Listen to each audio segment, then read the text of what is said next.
what I call the finale of a 35-year battle with my weight. As an 8th grade kid, by the close to the end of that year, I had almost committed suicide due to excessive bullying because of my weight.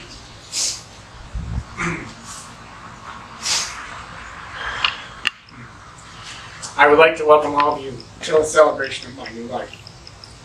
I want to take all of you on a journey that began when I was a child. Throughout my entire life, I've been up and down on a scale, trying everything to lose weight. My journey began in my 8th grade year. I was the heady kid in school whose mother bought the Husky jeans. I entered high school as a fat kid. I did everything in my power to lose weight, to no avail. I had tried every diet known to man, from Slim Fast to Weight Watchers to Atkins. This isn't the first time.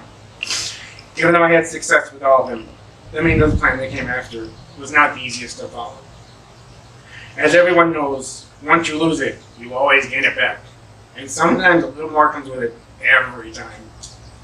In my late 20s, I was diagnosed with high cholesterol and acid reflux. And with that came the medications. That was only the beginning. As the doctor told me to lose weight and gave me the plan, whole wheat pasta and healthy greens, trying to eat to help my baseline. To no avail, I gave it my all and did not win that battle. Turning to 2020, I walked into my doctor's office with a tension headache, and then came high blood pressure medication. I knew something had to change when 2 years earlier I had to have a spinal fusion due to a slipped disc after I completed a 9/11 stair climb. Yes, I did that weighing 255 pounds. I had a very heavy cough that not one doctor from urgent care could tell me the cause of. I also had an exceedingly long list of health problems that kept growing with 3 trips to the emergency room. From physically induced asthma to diverticulosis to extremely high blood pressure. Now keep in mind, I have parents telling me that if I just lost the weight, all of it would go away. I ask you, when does a child listen to their parents when it comes to something like this? Not this one! True. I was very stubborn when it came to the subject of my waistline, as I had come to the fact this is the way I am destined to be. This past February, after being sick of coughing and throwing up my food just after I'd eaten it, I made an appointment with my primary care provider, knowing something had to change. He told me the combination of the current blood pressure I was on was the cause of my deep heavy cough. So there was a medication change, and an appointment made to the general surgeon 1 year earlier noticed an inflammation in my esophagus. So sitting in the examination room, waiting for the man who I credit with saving my life, I asked myself, what in the world could I do to get rid of the inflammation? I had no idea. Dr. Mallarby read the notes taken by the medical student prior to coming into the room. I was your classic case of quarantine gone wrong. I had accepted the fact that I was destined to be obese for the rest of my life. Dr. Mallarby came into the room, asked the questions, and then came those famous last words. Start a low-carb diet, which means giving up bread, rice, pasta, potatoes, cookies, chocolate, bars, and candy. And that's just the beginning of the list. Keep in mind, I am the person who loves all the other things in the above mentioned, and a mother who loves to bake for the rest of the family. Keep in mind that this was the same weekend my boyfriend was going to Pulaski to bring me punchkis and homemade rye bread from my favorite bakery. He can also tell you about our first grocery store trip 2 weeks into the diet as well. Yes, I cried over a bag of potato chips. I was told to go home and get rid of the carbs that have been plaguing my life since childhood. Much to my disappointment, I got into the car after my appointment and told my mother what he said. Her response was, "You did Atkins before, right?" And the light bulb went off in my head, knowing what that entailed. So I looked up other forms of low-carb diets and told myself that keto would help as well.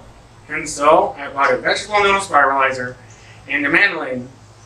Now I had to replace pasta with something like zucchini noodles and spaghetti squash, barely less than that. I knew someone at Walmart who had recently lost a bunch of weight, so I asked my mother what it was to lose her weight. She gave up sugar. Now this was bullshit. Bingo! Sugar-free, no soda, drink more water. I had this down to a science. After 2 weeks, I got moving, walking 3 miles a day. And I lost 40 pounds in 6 weeks. I was thrilled. Then came that fateful day on April 20th, when I hit the plateau. And most of you know what happened in work 2 nights later. I had admitted defeat. Desperate for answers on how to get past it, Dr. Malarby gave me wonderful advice. So let's walk a little further, 1 mile more. Well, I didn't take it just 1 mile, but 3 more miles.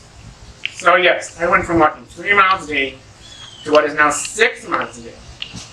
Now, I've always lost weight very quickly my entire life, but this was a lot, extremely fast.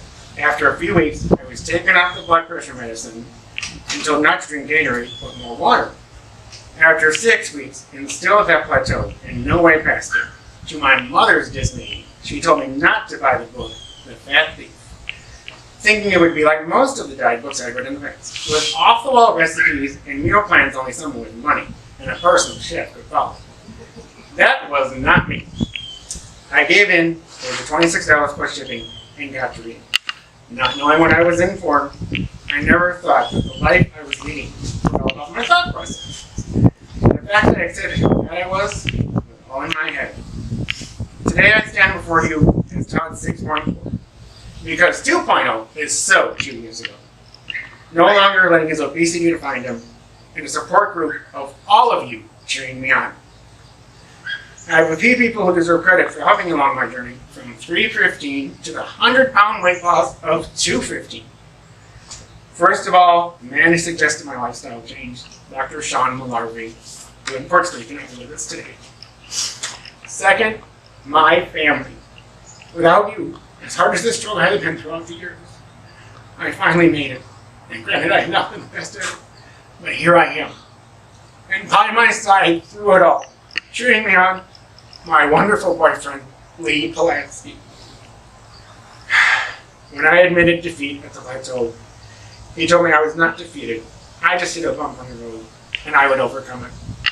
I would like to thank all of you for attending the celebration today, and for picking me up and supporting me on this journey. Anything is possible with a support system of all of you by my side.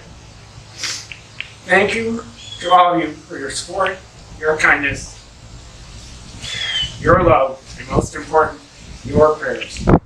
With God, anything is possible. To all of you, it's never too late, because this is your moment. Dr. Malarby is your guide. These are your textbooks. It is you who puts it into action. Thank you.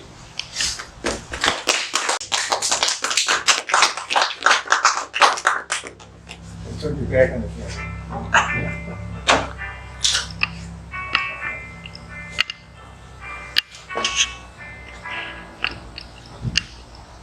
This is the moment. Let's turn it up. This is the day when I send all my doubts and demons on their way. Every endeavor I have made ever is coming into play. It's here and now today. This is the moment.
And now the time has come to prove to them I'm the